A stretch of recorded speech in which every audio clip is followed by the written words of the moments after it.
Thank you, Mr. Speaker.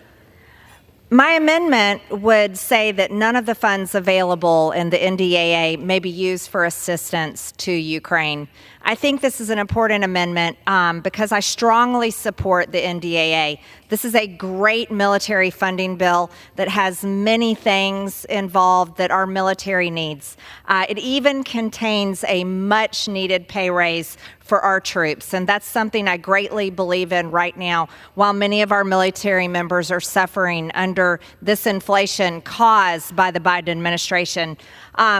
But I think it's extremely important for members of Congress to be able to vote separately for funding for foreign wars, and I do not believe that funding for Ukraine should be a part of the NDAA. The mission statement on the Department of Defense website says that its purpose and mission is two things: to deter war and to ensure our nation's security. Funding a war in Ukraine does not deter war, it funds it.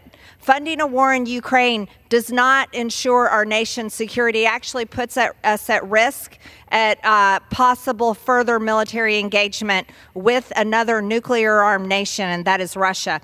Americans do not support this, and neither does the majority of the majority here in Congress, which have voted against funding the war in Ukraine.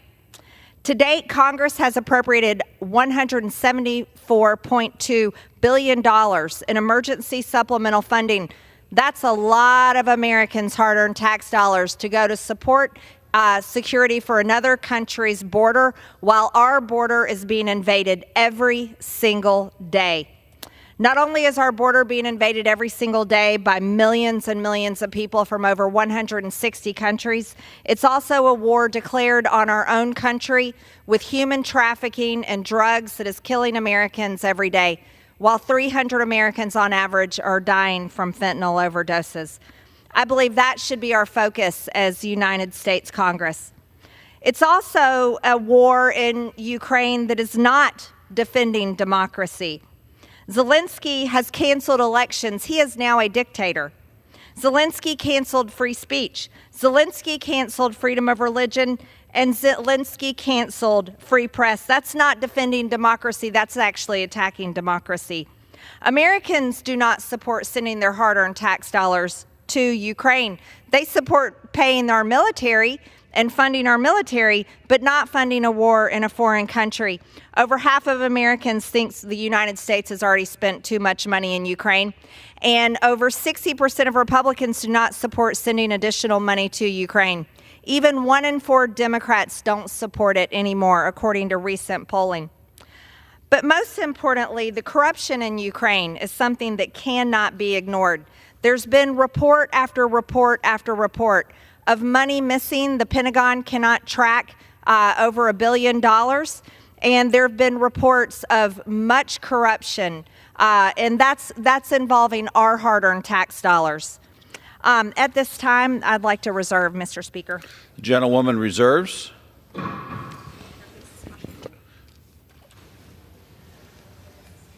Does the gentleman from Alabama rise? No, over here first. Okay. For what person does the gentleman from Washington rise?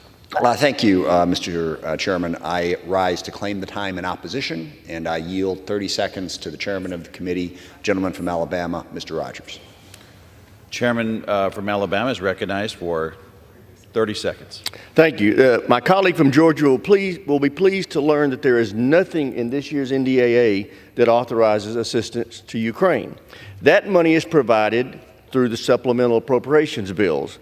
The problem with this amendment is it would cut off funds to maintain the deployment of Marines to secure our embassy in Kyiv. It would also cut off the DoD's ability to conduct and use monitoring of weapon systems the U.S. already has provided to Ukraine. We don't want them to fall into bad hands.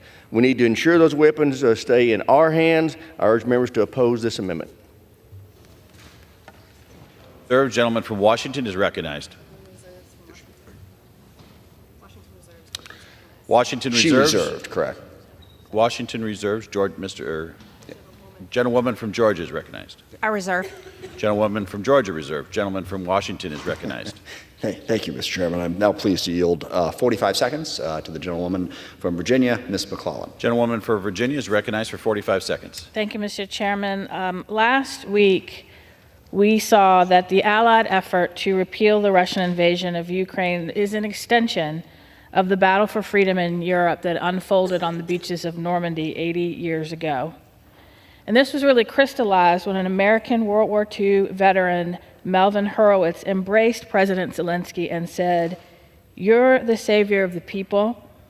You bring tears to my eyes. You're our hero." And as Speaker Johnson himself has said, just like Hitler continued marching when he was not repelled, Vladimir Putin will continue to march through Europe if not repelled. That's one thing the Speaker and I agree on. And any efforts to undermine our support of our allies in Ukraine should be opposed. Gentlewoman's time has expired. Gentleman reserves. Gentlewoman from Georgia is recognized. Thank you, Mr. Speaker. According to the bill text in the NDAA, the Defense Security Cooperation Agency, the DSCA, is the account in the NDAA that funds Ukraine. The Ukraine Security Assistance Initiative, USAI, which annually appropriates $300 million in Ukraine, would receive the standard $300 million authorization again this year. So the funding is in there. That USAI funding is part of the DSCA line item. DSCA is receiving $2.389 billion in this NDAA, of which the $300 million for Ukraine is a part. So the money's definitely in there. It has not been taken out. I would like to also inform Congress and the American people that a Ukrainian group called Texty recently published a list of Ukrainian enemies that includes almost 400 Americans, including Republican lawmakers. I'm on that list, conservative influencers and media groups and anti-war activists. The group receives money from the U.S. State Department through a program called Tech Camp. While that's not part of the NDAA, our money is going to fund NGOs in Ukraine that have declared U.S. lawmakers and Americans enemies. That's extremely dangerous. None of our hard-earned tax dollars should go to funding any sort of group that thinks that we are the enemies while we're funding them. We also have no idea how many Ukrainians have been killed in this war. We've asked for that number and have Gentlewoman's not heard time it. has expired. I urge Congress to pass my amendment. Gentleman from Washington, you are recognized. Thank you, Mr. Chairman. I'm now pleased to yield 1 minute to the gentleman from South Carolina, member of the House Armed Services Committee, Mr. Wilson. Gentleman from South Carolina is recognized for 1 minute. Thank you, Ranking Member. Mr. Speaker, continuing to support the courageous people of Ukraine is not only the morally right thing to do, but it's also best for the American families. War criminal Putin's invasion is a prelude to a conflict which is death to Ukraine, death to Israel, and death to America. We are in a conflict we didn't choose, with dictators of rule of gun imposing democracies with rule of law. The war began with war criminal Putin invading Ukraine on February 24, 2022, and Iranian puppets invading Israel on October 7, 2023. We should always remember, and I was grateful to be at Normandy last week, that it was President Ronald Reagan in 1984 who stated, quote, "Isolationism was and never will be an acceptable response to tyrannical governments with an expansionist intent." And with that, we know that Putin has claimed that he wants to restore the Soviet Union. He already has invaded Georgia. He's invaded Moldova. He has Russian troops in Armenia. He's threatened Estonia and Poland. We know that he will not stop. We must be successful in Gentleman's Ukraine. time has expired. Thank you. Gentleman from Washington is recognized. Thank you, Mr. Chairman. May I inquire as to how much time we have left? Gentleman has 2 3/4 time left. Thank you, Mr. Chair. I am pleased to yield 1 minute to the gentlewoman from Pennsylvania, Ms. Houlihan. Gentlewoman from Pennsylvania is recognized for 1 minute. Thank you. I rise with the strongest possible opposition to this amendment prohibiting assistance to Ukraine. This represents the most extreme and short-sighted position of some of the members of the House of Representatives, particularly Republicans, with respect to global security. Too many have tried to stop or strip funding from Ukraine whenever they literally have the chance to, and here is yet another example. This amendment, like others that were considered and failed last year and this year, is misguided and against the will of the American people, and thus against the will of the legislative body. Indeed, in April, we overwhelmingly voted to support Ukraine, 311 to 112 to 1, not even close, which further proves the very unseriousness and waste of time of this amendment. What some of my colleagues on the other side of the aisle fail to recognize and to appreciate is that not only does the American public support Ukraine, but that supporting Ukraine actually indeed helps the American public by avoiding further instability in Europe, just miles from NATO. It indeed deters war. This amendment would irreversibly hurt our posture on the world stage. Gentlewoman's time has expired. Gentleman from Washington is recognized. Thank you. Thank you, Mr. Chairman. I'm now pleased to yield 1 minute to the gentlewoman from New Jersey, Ms. Sherrill. Gentlewoman from New Jersey is recognized for 1 minute. Thank you, Ranking Member Smith. Mr. Speaker, many of my colleagues across the aisle are not content with delaying necessary aid to Ukraine for months at the cost of countless innocent lives, but are once again playing right into Putin's hands and attempting to block all American assistance to Ukraine. The rest of the world, literally all of our allies, understand that a Ukrainian victory is necessary to prevent further Russian aggression, deter an invasion of Taiwan, and preserve the global democratic order.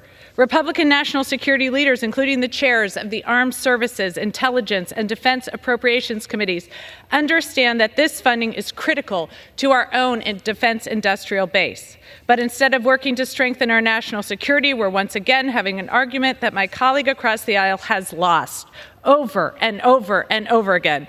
My colleague is comfortable handing over Ukraine and the rest of Europe to Putin. The rest of this House, the rest of Congress, and the rest of the world reject it. Enough. I urge my colleagues to oppose this amendment, and I yield back.